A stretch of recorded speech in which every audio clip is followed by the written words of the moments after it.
Y'all been asking and I'm here, okay? We're going in and showing y'all how we get the ultimate silk press. So today I decided to do my mother's hair. She has a lot of hair, long and semi-curly. We're going to be using the same products today, shampoo and conditioner, and these products were developed by dermatologists for safe, sensitive skin. And I guess it makes sense that dermatologists use this because whatever you put on your hair, it does affect your skin. So you can definitely see a difference when using these products. I used the shampoo and conditioner, made sure I lathered it. I made sure I got that conditioner in from the roots to the ends, and I like to twist and do sections and comb my mom's hair out. She hadn't had a deep conditioning treatment in a while, so I decided to give her a nice little treatment, put her under the conditioning cap for about 10 to 15 minutes, and then we went in to rinse it out. This is a plugged in one, but I'll link it in the video's description below. So then we're going and rinsing it out, and next we're going to be styling her hair. So the silk press cocktail that I use for this style, first we went in with the Restore Scalp Serum from Scene.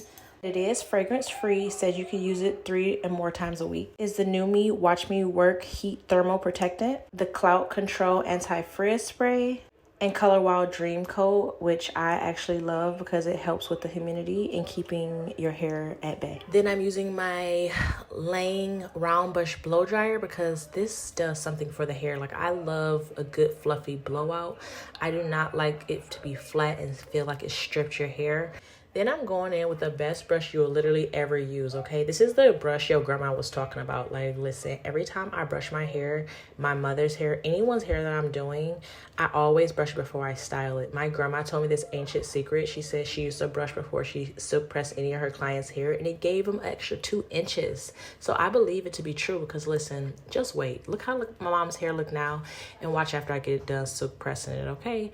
Then I go in with the Knotless K flat iron comb, which is a staple, okay? Because I don't go in and don't do anything without it, y'all. The old chase method is dead and gone, okay? This works on most flat irons. Unless your flat iron is rounded, I recommend trying this because it just makes everything so seamless. You don't have to hold all these other tools in your hand.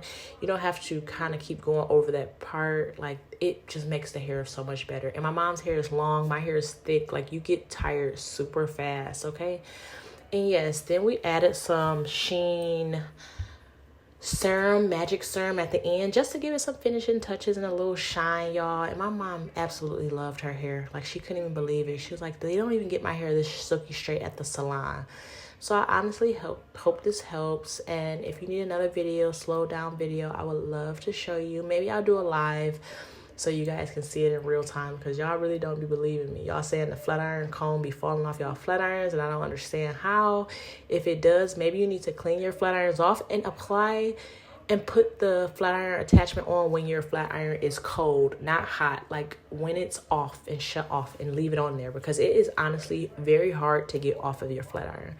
So I apologize if you have not been having success with it, but order it again and give it another try, because look at this silk. Like, look at this. Mom is, I don't know who she thinks she is.